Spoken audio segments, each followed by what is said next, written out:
नमस्कार दोस्तों, मेरा नाम है शशिकांत पंडित और आपका स्वागत है मून स्टोर क्लासेस में।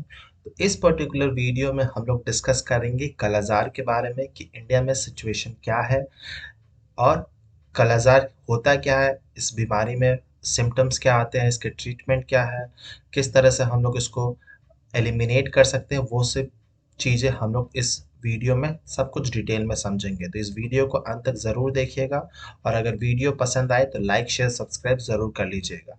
तो एज टॉपिक से आपको पता चल गया हो कि इंडिया नियर्स कालाजार एलिमिनेशन, मतलब हम लोग कुछ टाइम में ही हम लोग इसको कालाजार जो बीमारी है उसको एलिमिनेट कर देंगे इंडिया से। ठीक है, तो सबसे पहले हमें न्यूज़ देख लेते हैं कि न्यूज़ क्या है। तो India stands on the brink of eliminating visceral leishmaniasis. तो विसरल लेशमैनियासिस का दूसरा नाम, जो कॉमन नेम बेसिकली हम लोग लेमन लैंग्वेज में कहते हैं, वो कालाजार है। कालाजार मतलब क्या होता है? काला मीन्स ब्लैक एंड अजर मीन्स व्हाट? फीवर। तो इसको हम लोग ब्लैक फीवर या दमदम फीवर भी कहते हैं। ठीक है, कालाजार को। और साइंटिफिक जो नेम बीमारी का नाम है वो है विसरल लेशमैनियासिस।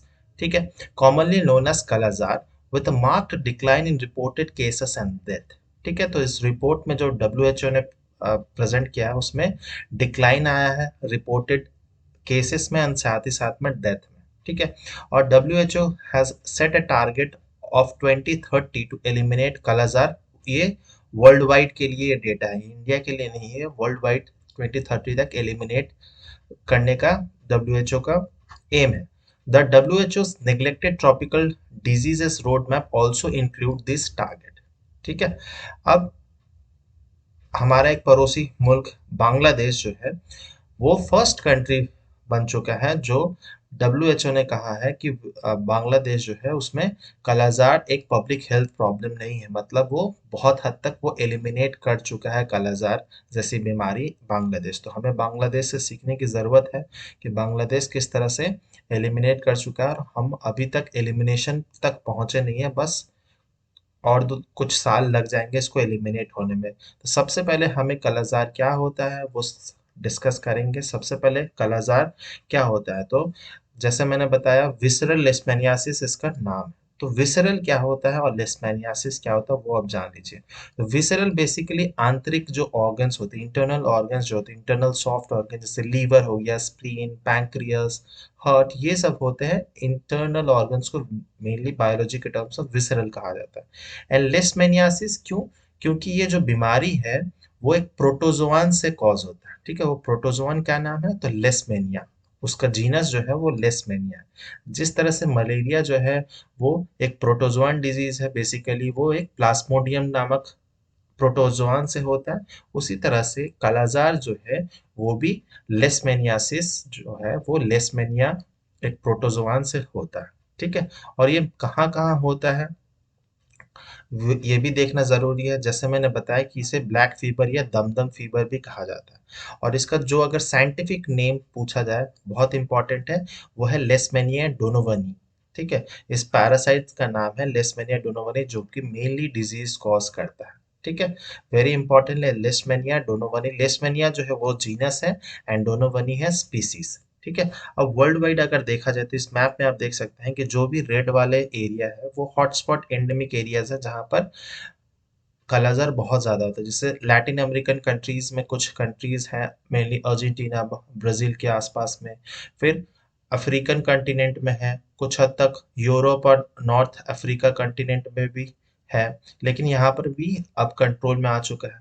और अगर साउथ एशिया में देखा जाए तो इंडिया, बांग्लादेश, कुछ हद तक चाइना में कहीं कहीं ये स्प्रेड आउट है। ठीक है, लेकिन बहुत जगह ये कंट्रोल हो चुका है। अब जैसे कि अब मैंने बताया कि बांग्लादेश में ये एलिमिनेट हो चुका है।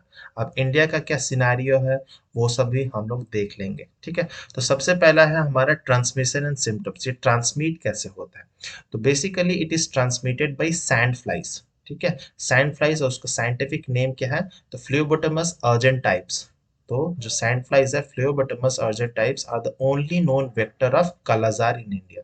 स्पेशली ये इंडिया में सैंड फ्लाइज होते हैं। जैसे कि ये मेनली ये बीमारी किस में होते हैं? जो जहाँ पर सफाई सही से नहीं होती है या फिर जो वर्कर्स हैं वो सैनिटेशन हाइजीन का मेंटेनेंस नहीं रखते हैं और ऐसे वर्क साइट पे काम करते हैं जहाँ पर सैंड फ्लाइज बहुत होते हैं।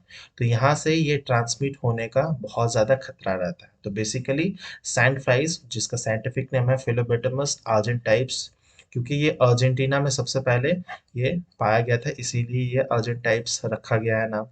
ठीक है, तो ये सैंड फ्लाइज जो है वो वेक्टर का काम करता है। सिम्टम्स बेसिकली क्या है, तो नॉर्मल फीवर जैसा कोई भी वायरल फीवर होता है वो सारे सिम्टम्स होंगे ही। फीवर, बॉडी में फैटिग होगा, वीकनेस, वोमिटिंग, ये सब तो होता ही है, वेट लॉस वगैरह। लेकिन जो इसके मेन सिम्टम्स है वो है स्प्लीन एंड लीवर एनलार्जमेंट, क्योंकि हम लोग ने कहा था विसरल लेशमैनियासिस, तो ये स्प्लीन लीवर जो हो गए ये विसरल ऑर्गन्स है। तो ये इनका साइज जो है वो नॉर्मल साइज से काफ़ी बड़ा हो जाता है, एनलार्ज हो जाता है, उसमें सूजन आ जाती है। साथ ही साथ में जैसे मलेरिया के सिम्टम्स होते हैं, स्वेटिंग होना और साथ ही साथ में कभी-कभी ठंड लगना, ठीक है? ये सारे सिम्पटम्स है, बॉडी पेन होना। और आप इस फ़ोटो में देख सकते हैं ये बच्चे को, जैसे कि ये इसको काला अज़र क्यों कहा जाता है कि बॉडी पे ब्लैक लेसेंस होने लगते हैं, स्किन जो है वो काली पड़ने लगती है। लीवर, इंटरनल ऑर्गन जो है मेनली एब्डोमेन वाले रीजन में ये उस एनलार्ज हो जाती है, ठीक है? और अगर सही टाइम पे ट्रीटमेंट नहीं मिलेगी प्रॉपर टाइम पे, तो ये 95% ऑफ द केसेस में ये फेटल भी हो जाता है। लेकिन अगर सही टाइम पे ट्रीटमेंट मिल जाएगी तो ये आसानी से क्योर भी हो सकता है। तो ये क्योरेबल बीमारी है, ठीक है? तो ये हो गया हमारा सिम्टम्स। अब इंडिया का सिनेरियो देखा जाए तो India documented 530 cases and 4 death in 2023, ठीक है? तो 530 केसेस के आसपास इंडिया ने रिपोर्ट किए हैं, जिसमें से इससे ओनली 4 डेथ ही हुई है। तो इम्प्रूवमेंट बहुत हुई है। And additionally 286 cases of post kala azar dermal leishmaniasis PKDL, ठीक है? और 286 केसेस पीकेडीएल के भी आए हैं। अब पोस्ट कालाजार डर्मल लेशमेनियासिस क्या है वो हम लोग जान लेंगे, ठीक है? तो केसेस में बहुत ज़्यादा गिरावट है और कहा जा रहा है हम लोग 1-2 साल में इसको अचीव या एलिमिनेट कर लेंगे, ठीक है? पोस्ट कालाजार डर्मल लेशमेनियासिस बेसिकली होता क्या है? तो this condition arises when Leishmania donovani infiltrates and thrives within the skin cells, ठीक है? पोस्ट कालाजार मतलब कालाजार के बाद में क्या होता है, ये जो लेशमेनिया डोनोवनी जो पैरासाइट है वो मेनली हमारे जो स्किन्स को होते हैं, ठीक है? वो स्किन्स के अंदर घुस जाते हैं और उसको मेनली इन्फिल्ट्रेट करते हैं और उसमें इन्फेक्शन कॉज करते हैं, जिसके कारण कारण क्या हो जाता है, फॉर्मेशन ऑफ स्किन लेशंस हो जाते हैं। स्किन जो है हमारा काला पड़ने लगता है और ब्लैक ब्लैक स्पॉट्स इस तरह से आप फोटो में देख सकते हैं। ऐसे आपको बहुत सारे फोटोज गूगल में मिल जाएंगे, इससे भी डेंजरस देखने में अच्छा नहीं लगेगा, इसीलिए मैं कुछ हद तक नॉर्मल फोटो ही से ऐड किया हूँ, ठीक है? तो इस तरह से ये ऐसी बीमारियां होती है इसमें। तो ये है पोस्ट कालाजार डर्मल लेशमैनियासिस, जब वो स्किन को अफेक्ट करता है आफ्टर द कालाजार, ठीक है? In some instances of kala azar PKDL emerges after treatment, ठीक है? आफ्टर ट्रीटमेंट ठीक हो जाने के बाद भी ये होने लगता है mainly. PKDL mainly after treatment के बाद ही होता है, ठीक है? लेकिन but now it is believe that PKDL might occur without going through the visceral stage, ठीक है? और ये भी कहा जाता है कि without going through the visceral stage भी पीकेडीएल के सिम्टम्स आ जाते हैं, ठीक है? लेकिन क्योंकि इस पे बहुत ज़्यादा रिसर्च अभी बहुत ज़्यादा हुआ नहीं है, ठीक है? क्योंकि ये बहुत ज़्यादा नेग्लेक्टेड एक डिजीज़ है, ठीक है? क्योंकि वर्ल्ड वाइड ये बहुत ज़्यादा डेथ कॉज नहीं करता है, इसीलिए इस पे बहुत ज़्यादा फोकस नहीं रहती है रिसर्चर्स की, ठीक है? तो इसे अभी कहना कुछ भी कहना सही नहीं होगा। द विसरल स्टेज बेसिकली हो क्या होता है, तो visceral stage refers to the initial phase of the visceral leishmaniasis, जब इनिशियली जो पैरासाइट है वो इन्फेक्ट करता है बॉडी में, वो होता है विसरल स्टेज, जब वो विसरल ऑर्गन्स को इन्फेक्ट करने लगता है। Where parasites affect internal organs, ठीक है? इस स्टेज को ही मेनली विसरल स्टेज कहा जाता है, ठीक है? और स्किन जो होती है वो ब्लैक पड़ने लगती है। तो ये था पीकेडीएल के बारे में। और इसका ट्रीटमेंट क्या है, तो यस ये फुल्ली क्यूरेबल बीमारी है। अगर बहुत अ, जल्दी मतलब टाइमली पहुंचा जाएगा तो ये आसानी से ट्रीटमेंट किया जा सकता है। तो in India primary treatment of kala azar involves administering injectable liposomal amphotericin B, ठीक है? तो ये मेनली एक इंजेक्शन दिया जाता है लिपोसोमल एम्फोट्रिसिन बी। और साथ ही साथ में for PKDL the standard treatment consist of 12 weeks of oral miltefosine. ठीक है, 12 हफ्ते के लिए ओरल मेल्टेफोसाइन दिया जाता है। ये अलग अलग पावर्स के दिए जाते हैं। डोजेज जो होते हैं वो डॉक्टर डिसाइड करता है अकॉर्डिंग टू पेशेंट का एज और वेट के वजह से देखा जाता है। ठीक है, तो ये दोनों मेनली ट्रीटमेंट इंडिया में दिया जाता है और इससे बहुत हद तक क्योर हो भी जाता है। लेकिन मैं ये रिकमेंड नहीं कर रहा हूँ या इसको प्रमोट नहीं कर रहा हूँ। अगर आपको बाई चांस ऐसा हुआ है या किसी आपके रिलेटिव्स को हुआ है तो आप ऑब्वियसली अच्छे डॉक्टर से मिलिए, फिर वो जो भी रिकमेंड करेंगे आप उसे ही फॉलो कीजिएगा। लेकिन जनरल ट्रीटमेंट यही दोनों दवाइयाँ यूज़ की जाती है। ठीक है, तो ये है ट्रीटमेंट। नेक्स्ट है कि आप लोग इंडिया में सबसे ज़्यादा कहाँ होता है। ठीक है, तो आपको जानना ज़रूरी है कि इंडिया में mainly eastern part of India जो है हमारा, स्पेशली बिहार में होता है एंड वेस्ट बंगाल, साथ ही साथ कुछ पार्ट ऑफ झारखंड, यूपी, इन सब में भी थोड़ा ईस्टर्न यूपी में होता है। लेकिन मेजर पार्ट ऑफ जो बीमारी होती है मेनली बिहार एंड वेस्ट बंगाल में ये ज़्यादा होता है। ठीक है, ये यहाँ पर एंडेमिक है। बाकी रेस्ट ऑफ द इंडिया में ये कालाजार जैसी बीमारियाँ होती भी नहीं है, इसीलिए इस पे बहुत ज़्यादा ध्यान भी नहीं दिया जाता है और यहाँ के जो लोग हैं ये सफ़र भी करते हैं। ठीक है, और सैंड फ्लाइज के लिए बहुत अच्छा सा एरिया बन जाता है जहाँ पर ये, क्योंकि सैनिटेशन हाइजीन उतनी अच्छी नहीं होती है, तो इसीलिए सैंड फ्लाइज आराम से वो अपना पॉपुलेशन बढ़ाते हैं और इस पैरासाइट को एक दूसरे जगह से इन्फेक्ट करते रहता है, ट्रांसमिट करते हैं। ठीक है, अब स्ट्रेटजीज क्या होने चाहिए फॉर एलिमिनेशन इन इंडिया। तो स्ट्रेटजीज जैसे जिस तरह से मॉस्किटो बॉर्न डिजीजेस होती है उस तरह से भी हम लोग इसको ट्रीट कर सकते हैं, जैसे कि मॉस्किटो नेट यूज करना, प्रॉपर सैनिटेशन हाइजीन मेंटेन करना, कंटेमिनेटेड फूड वाटर को ना पीना, ये सब चीज़ें हैं। साथ ही साथ में जैसे हम लोग मलेरिया डेंगू में इफेक्टिव स्प्रेइंग करते हैं। ठीक है, rigorous monitoring and indoor residual sparing. ठीक है, तो वो करके हम लोग सैंड फ्लाई को किल कर सकते हैं। ठीक है, एंड सैंड फ्लाई अगर किल हो जाएगा तो ये बीमारी भी स्प्रेड होना बंद हो जाएगा।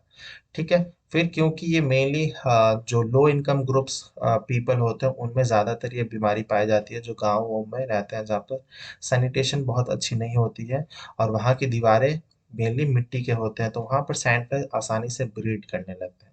तो वॉल प्लास्टरिंग कराना using the gerard soil to minimize the sand fly breeding areas, ये भी एक पॉसिबल स्ट्रैटेजीज है जिससे हम लोग इसको एलिमिनेट कर सकते हैं। फिर ट्रीटमेंट कंप्लायंस, अगर किसी को हुआ है कालाजार जैसा बीमारी या लक्षण ऐसे आ रहे हैं तो जल्दी से जल्दी अ, जो भी पब्लिक प्राइमरी हेल्थ सेंटर्स के जो आशा वर्कर्स हैं उन्हें कांटेक्ट करना चाहिए और वो रिपोर्ट करें और इसको जल्दी से जल्दी ट्रीटमेंट करें और ये बहुत आसानी से क्योर भी हो सकता है, बहुत ज़्यादा इस पे खर्च भी नहीं होता। ठीक है, तो ये सारे स्ट्रैटेजीज है, अवेयरनेस लाने की ज़रूरत है और साथ ही साथ में इस पर रिसर्च एंड डेवलपमेंट भी करने की ज़रूरत है, क्योंकि ये इस बीमारी को जितना जल्दी हो सके हम लोग को एलिमिनेट करना है। ठीक है, अब इंडिया के कुछ टारगेट्स थे इंडियन गवर्नमेंट के। ठीक है, जैसे government of India launched a centrally sponsored kala azar control programme in 1990 या 91 में, बहुत साल पहले ही ये कालाजार कंट्रोल प्रोग्राम के लिए लॉन्च तो किया गया था, लेकिन अभी तक हम लोग इसको एलिमिनेट नहीं कर पाए हैं, जबकि बांग्लादेश जैसे कंट्री भी एलिमिनेट कर चुके हैं। फिर नेशनल हेल्थ पॉलिसी आई थी 2002 में, जिसमें कालाजार एलिमिनेशन कहा गया था कि हम लोग 2010 तक एलिमिनेट कर देंगे।